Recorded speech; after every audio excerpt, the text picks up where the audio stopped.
The Switch 2 is epic and awesome.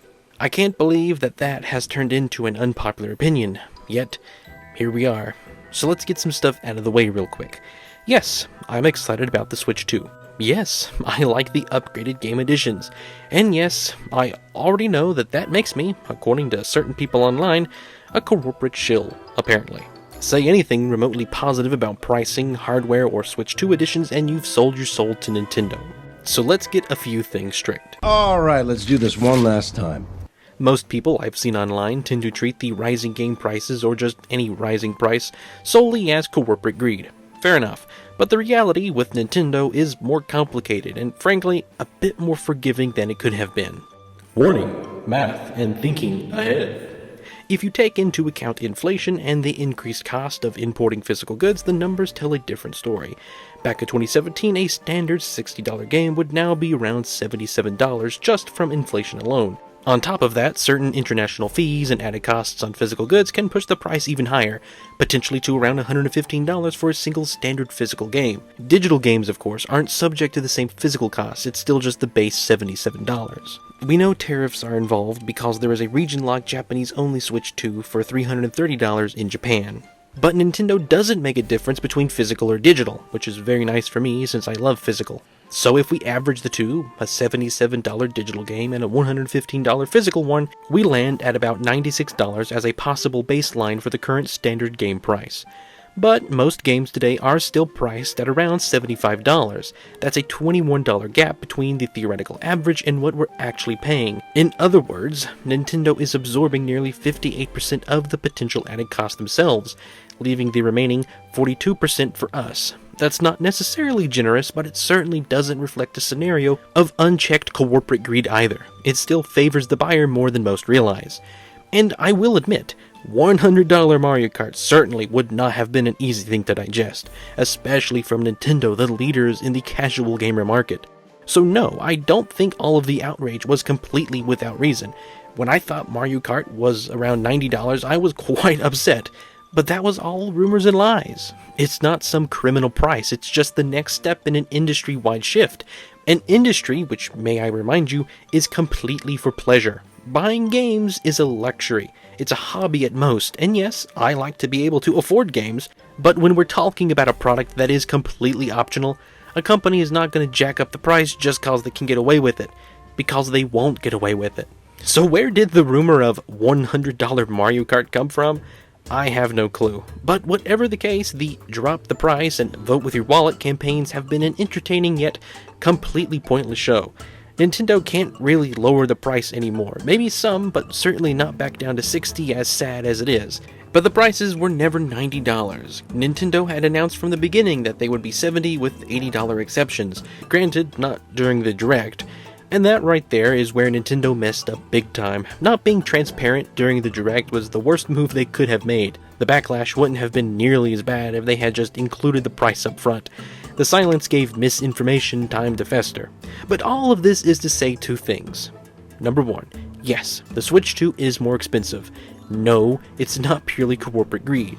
If you actually take a look at how much stuff costs Nintendo and its upgraded hardware, better Eternals, larger storage, all these new features, all while being completely hybrid, it's a solid deal. Number two, and arguably more interesting for someone like myself, how much of your enjoyment of a product should depend on the price. I feel like it's reached a point recently where some people are willing to say 100%. That if a game costs more than $60 regardless of profit margins, it's automatically garbage. That if a console isn't sold at a loss to make more money off game sales, it doesn't matter how fun it is, it's pure corporate greed and it's not worth it. And honestly, that mindset is just plain wrong. I fully believe we need to make smart financial decisions. I'm not saying go out and throw money away. But some products might just possibly, maybe, perchance, be worth the investment. The Switch 2 is looking to be an awesome console. It improves on everything that made the Switch 2 so special to me. Its hybrid gameplay, it's already got an incredible library since it's backwards compatible, its accessibility, it's not some shady cash grab, and it's not some soulless corporate scheme either. It's a natural evolution of something fans already loved. And if you're familiar with any of my past Switch 2 videos, you should hopefully remember justifiable reasons to exist was my biggest concern.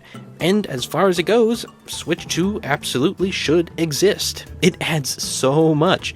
But instead of excitement, the loudest voices online are spreading rumors, fueling negativity, and turning discussions into outright mobs, mainly over a few pieces of information, fake or not, that really shouldn't have this large of an effect. People have become so blinded by misinformation and bitter takes that they can't even appreciate what's in front of them.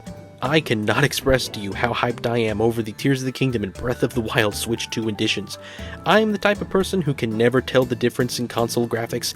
It all looks the same to me, being a Nintendo fan, but I can actually see a difference here with my own eyes. For the first time ever, I get why people were so frustrated with the original Switch's performance. And that's not even the best part. Have you seen the new Zelda Notes feature on the Switch app? It's got a full interactive map, GPS tracking for your Korok hunting and side quest progress, and it syncs directly with your game. Huh?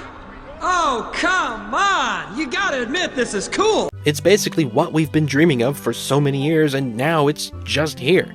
And then the Kirby and the Forgotten Land, which not only got performance upgrades, but an entire DLC expansion added on top. Isn't this how you're supposed to support a game post-launch? Don't even mention Metroid Prime 4 is finally here. It's launching on both the Switch 1 and Switch 2, which is super respectful to the player base, plus it was promised on the Switch 1 years ago. But the Switch 2 version has mouse functionality, mouse controls. I think this is the first time Nintendo's actually done a mouse-supported shooter. If so, that's kind of historic.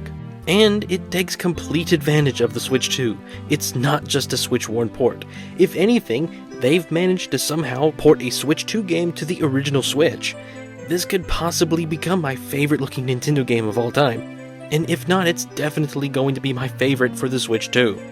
Then there's Mario Kart World, the game that started all the drama. I know people are still gonna say 80 is too much, and personally, I'll admit, I'm not thrilled about it.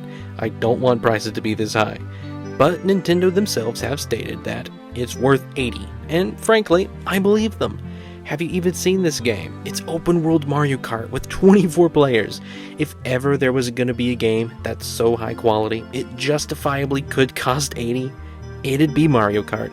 Now sure, some people are upset that these enhancements require an additional purchase or a higher base game price on Switch 2, but honestly, if I was going to try to replicate this experience at the quality that it's going to be by buying a PC with emulation and exploits and all that shady nonsense, I'd end up spending way more money and time than the Switch 2, and I wouldn't even get the Zelda GPS app.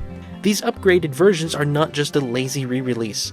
They allow us to play these games with better performance, smoother visuals, and even new features. All the Switch 1 game enhances come with what is essentially DLC, without having to buy the game all over again, might I add.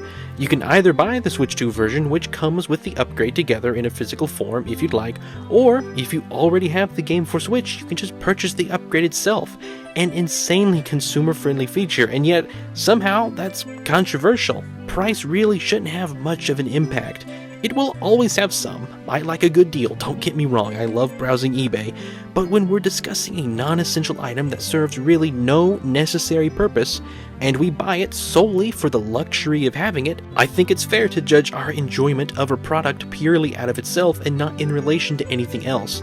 If you're letting the price tag dictate how much fun you're allowed to have, maybe it's time to reevaluate exactly what you're doing. And this is why I can fully enjoy the Switch 2 and all that comes with it.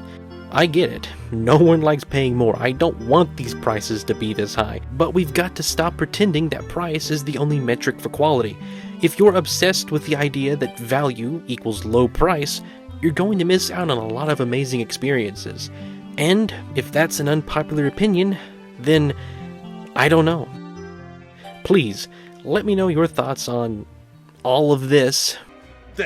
What, you just pointed to all of me? Yes! In the comments. But thank you for watching. And I wouldn't even get the gelled